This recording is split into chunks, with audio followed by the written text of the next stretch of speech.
옛날에 백두산에 화산이 터지는 바람에 모든 생물이 잿더미로 변하고 말았습니다. 어디를 가나 동물들이 뛰노는 것을 볼 수 없었고 사람들의 말소리를 들을 수 없었습니다. 그때 딱 한 소년이 살아남았는데 그 소년은 천명이었습니다. 천명이만은 하느님이 도왔는지 하늘과 땅이 뒤집히는 재난 속에서도 요행히 살아남았습니다. 황폐한 들판에 혼자서 살아남은 천명이는 하루하루를 가까스로 연명해 가고 있었습니다. 그러던 하루는 파랑새 한 마리가 포르륵 날아와서 반갑게 지저귀며 천명이 앞에서 우짖기도 하고 팔랑거리기도 하였습니다. 오랫동안 살아있는 것이라곤 볼 수 없었던 천명이는 그 파랑새가 눈물겹게 반가웠습니다. 파랑새도 용케 살아남았구나 하면서 천명이는 파랑새를 놓치고 싶지 않아 새가 날아가는 대로 무작정 따라 나섰습니다. 그런데 앞에서 날아가던 새는 천명이가 뒤처지면 오기를 기다렸다가 또다시 날아가곤 하였습니다. 파랑새가 나를 어디론가 데려가는 것 같은데? 이상스러운 생각이 든 천명이는 새를 따라가지 않고 돌아서서 오던 길로 걸어가 보았습니다. 그랬더니 파랑새는 어느새 앞으로 날아와서 갈 길을 막으며 가지 못하게 하였습니다. 파랑새의 뜻을 짐작한 천명은 파랑새를 따라서 하루낮 하룻밤을 걷고 걸었습니다. 천명이는 새를 따라서 어느 동굴까지 갔습니다. 동굴 속에는 누가 가져다 놓았는지 보리이삭들이 수북히 쌓여 있었습니다. 그리고 그 옆에는 옥같이 맑은 샘물이 고여 있었습니다. 너무 오랫동안 음식을 먹지 못한 천명이는 보리이삭을 한 주먹 입에다 털어놓고 우물우물 씹어 먹었습니다. 달콤한 곡기가 몸으로 넘어가자 정말 살 것 같았습니다. 천명이가 보리이삭을 씹어 먹고 물을 마시자 파랑새는 또 한쪽 구석으로 날아가서 짹짹거리며 천명이를 부르는 것이었습니다.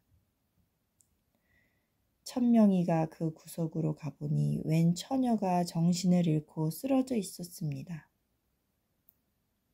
또 살아있는 사람이 있다는 것이 반가워 흔들어 보았지만 숨이 간들거리는 처녀는 깨어나지 못하였습니다. 처녀는 곧 죽을 것만 같았습니다.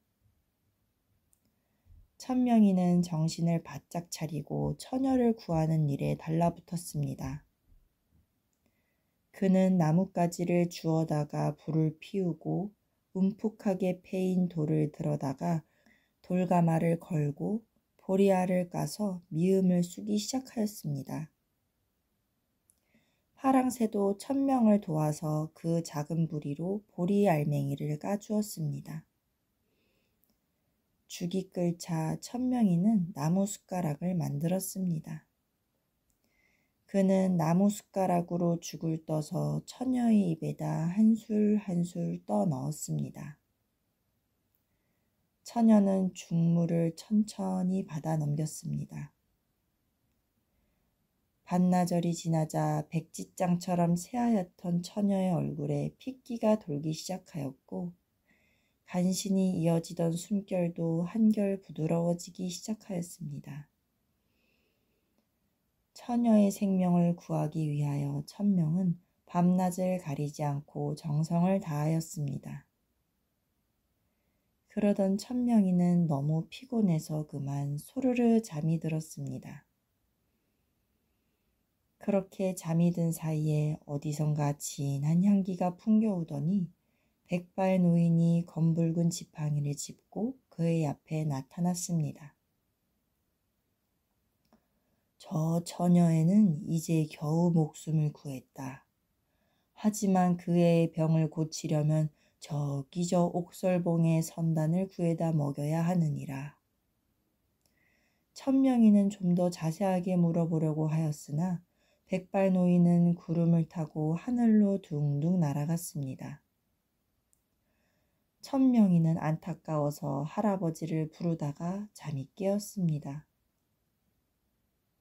백발노인이 꿈속에 나타난 것은 나더러 처녀를 살려내라는 뜻일 거라고 생각한 천명이는 옥설봉의 선단을 얻어다가 처녀의 병을 고쳐주겠다고 굳게 마음먹었습니다. 천명이는 굴 밖으로 나섰습니다. 하지만 옥설봉이 어디 있는지 앞길이 막연하였습니다. 이때 파랑새가 포르륵 날아와 길잡이를 서주었습니다. 천명은 파랑새를 따라서 가고 또 갔습니다.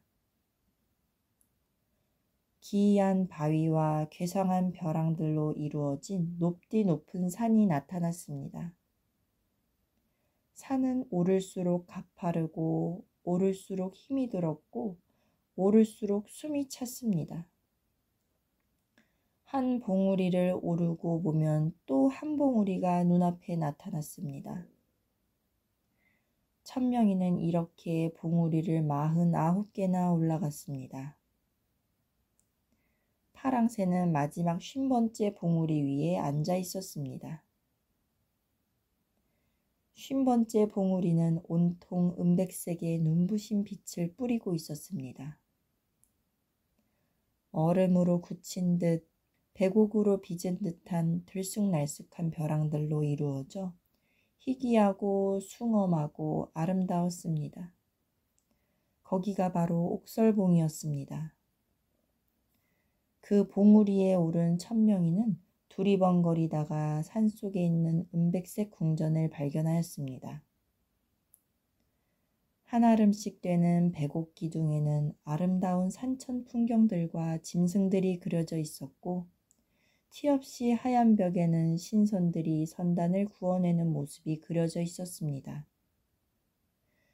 천명이는 신비하기도 하고 두렵기도 하였습니다.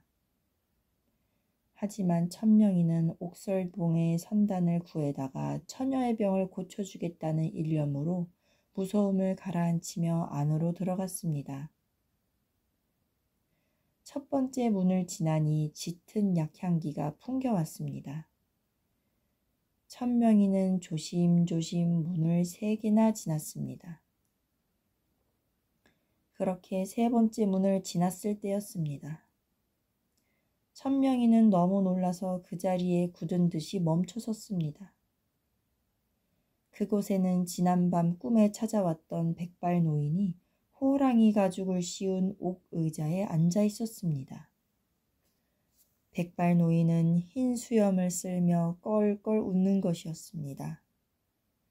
네가 찾아올 줄 알고 여기서 기다리고 있는 중이었다. 이 선단을 가지고 가서 사흘에 한 알씩 먹이면 처녀의 병을 고칠 수 있을 것이다.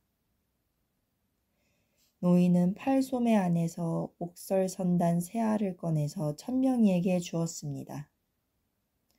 두 손으로 공손하게 약을 받아든 천명이는 허리를 굽혀 인사를 올렸습니다. 천명이는 백발노인에게 절을 올리고 궁전 밖으로 나왔습니다. 그런데 그가 궁전을 벗어나자 몸이 저절로 둥둥 떴습니다. 이상스러워 발밑을 내려다보니 자기는 큰 함지박만한 옥쟁반 위에 서 있었습니다. 어느새 날아왔는지 길잡이 하던 파랑새도 어깨 위에 앉아 있었습니다. 눈 깜짝할 사이에 천명은 처녀가 누워있는 동굴 앞에 이르렀습니다. 옥쟁반에서 내린 그는 동굴 속에 들어가자마자 샘물에 약을 풀어서 처녀의 입에 떠넣었습니다. 천명이가 첫 번째 약을 먹이자 처녀는 눈을 뜨고 주위를 두리번 살피다가 천명을 발견하고는 일어나려 안간힘을 썼습니다. 하지만 그녀의 몸은 말을 들어주지 않았습니다. 사흘이 되는 날 두 번째로 약을 먹은 처녀는 일어나 앉게 되었습니다. 그대는 내 생명의 은인이옵니다. 이 은혜는 어떻게 갚아야 할지 모르겠나이다.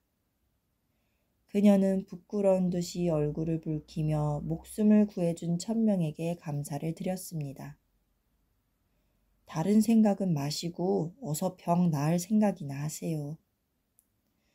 천명이의 말에 처녀는 감격에 목이 메어 눈물을 머금었습니다.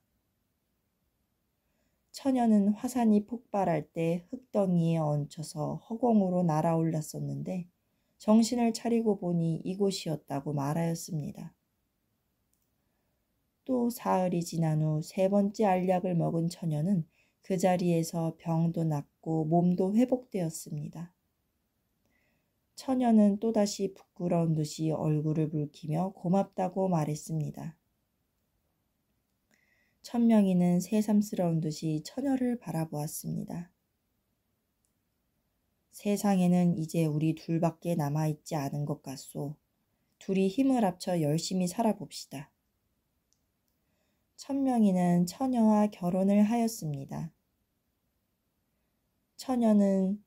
처녀와 천명이가 서로 웃으면서 함께 일하는 것을 본 파랑새는 연 사흘 동안 보리이삭을 물어다가 동굴에 쌓아놓고는 어디론가 날아가 버렸습니다. 1년 후였습니다. 파랑새가 다시 동굴에 날아와 보니 동굴 앞에는 보리가 파랗게 자라나고 있었고 동굴 옆에는 초가집 한 채가 있었습니다. 초가집 안에서는 천명이와 그 처녀가 옥동자를 가운데다 눕혀놓고 즐겁게 웃고 있었습니다.